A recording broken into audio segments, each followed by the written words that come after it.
आपको ये नहीं कहते कि आप हिंदुस्तान के पहले मालिक हो, वो आपको कहते हैं आप जंगल में रहते हो। बीजेपी और आरएसएस आदिवासी को वनवासी क्यों कहती है? आदिवासी और वनवासी के नामों का झगड़ा क्या है? अगर संविधान में आदिवासियों को शेड्यूल्ड ट्राइब्स अनुसूचित जाति कहा गया है तो फिर ये वनवासी नाम कहां से पैदा हो गया?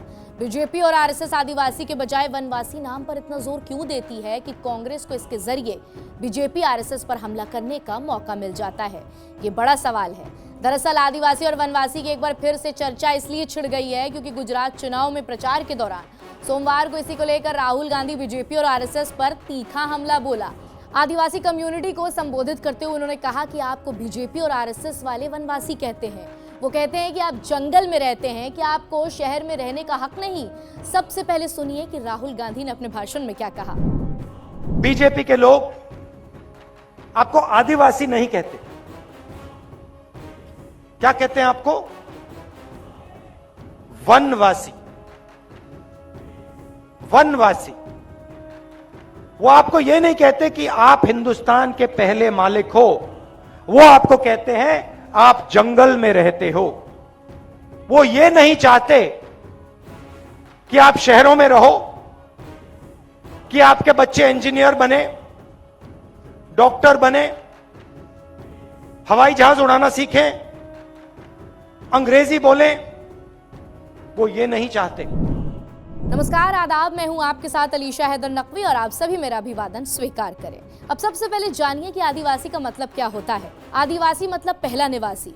इसका मतलब है कि समुदाय से ताल्लुक रखने वाले लोग हिंदुस्तान के पहले निवासी हैं। आदिवासी शब्द का इस्तेमाल आम जनों के बीच लोकप्रिय है। दस्तावेजों और टेक्स्ट बुक में भी इस शब्द का इस्तेमाल किया जाता है। हालांकि संविधान में समुदाय के लोगों को शेड्यूल्ड ट्राइब्स यानी अनुसूचित जनजाति के लोग कहा गया है। जब संविधान का निर्माण हो रहा था उस वक्त संविधान सभा की बैठकों में आदिवासी शब्द को लेकर चर्चा हुई थी। हॉकी प्लेयर जयपाल सिंह मुंडा ने आदिवासी शब्द को लेकर अपनी राय रखी थी। जयपाल सिंह मुंडा ने बाद में संविधान सभा में आदिवासी समुदाय का प्रतिनिधित्व किया था। उन्होंने आदिवासी शब्द के इस्तेमाल पर जोर दिया था।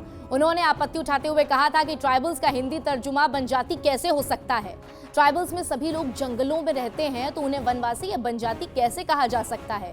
उन्होंने सलाह देते हुए कहा था कि शेड्यूल्ड ट्राइब्स का हिंदी तर्जुमा आदिवासी होना चाहिए। इस शब्द में गरिमा है। वनवासी शब्द गलत है, इसके असभ्य और बर्बर होने का संकेत मिलता है। बाद में शेड्यूल्ड ट्राइब्स का हिंदी तर्जुमा अनुसूचित जनजाति किया गया। अब सवाल है कि वनवासी का मतलब क्या होता है और ये शब्द कहां से आया? वनवासी का मतलब है वैसे लोग जो वन यानी जंगलों में रहते हैं। संघ परिवार आदिवासियों के लिए इसी शब्द का इस्तेमाल करती है। 1952 के आसपास ये शब्द ज्यादा प्रचलन में आया। संघ परिवार शुरुआत से ही आदिवासियों के बीच खूब काम कर रही है। खासकर उन्हें ईसाई मिशनरियों से बचाने के लिए उन्हें एक अलग पहचान दी गई।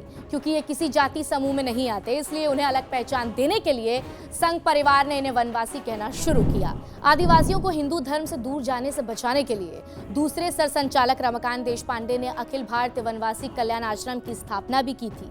26 दिसंबर 1952 को छत्तीसगढ़ के जसपुर में इसकी स्थापना हुई। इसका मकसद था आदिवासियों को हिंदू धर्म में बनाए रखना और उनकी अलग पहचान और संस्कृति को संजो कर रखना। वनवासी शब्द को लेकर संघ परिवार की एक अलग राय है। उनका मानना है कि आदिवासी का मतलब होता है वास्तविक या पहला निवासी।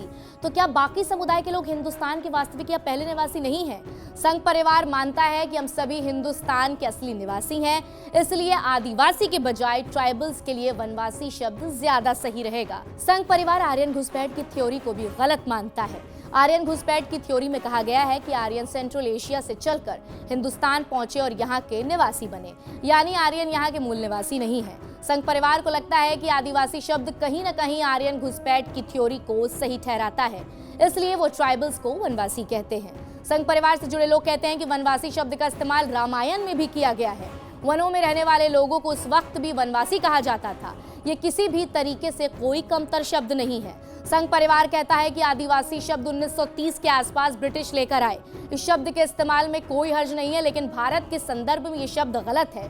संघ परिवार का मानना है कि वनवासी को सभ्य नाम मानने का कॉन्सेप्ट पश्चिमी देशों का है, हमारे यहाँ ऐसा नहीं है। हमारी सभ्यता की जड़ें जंगल से जुड़ी हैं, इसलिए गांवों में रहने वाले और ग्रामवासी नगरों में रहने वालों को नगरवासी कहने की परंपरा भी रही है। इसलिए अगर वनवासी कहा जाता है तो इसमें कुछ गलत नहीं है। तो यह है आदिवासी और वनवासी से जुड़े सारे झगड़े की कहानी। राहुल गांधी ने इसे पॉलिटिकल बना दिया है, लेकिन यह भी उतना ही सच है कि संघ परिवार ने आदिवासियों के बीच जाकर काफी काम किया है और उसका चुनावी फायदा बीजेपी को मिलता रहा है। इसलिए लगता नहीं है कि आदिवासी को वनवासी कहने का मुद्दा कांग्रेस को उतना फायदा दे पाएगा। फिलहाल इस वीडियो में इतना ही। आपको हमारा ये वीडियो कैसा लगा हमें कमेंट सेक्शन में लिखकर जरूर बताएं। अब मुझे यानी अलीशा हैदर नकवी को दीजिए इजाजत और देश और दुनिया की तमाम अहम खबरों के लिए सब्सक्राइब कीजिए TV9 डिजिटल।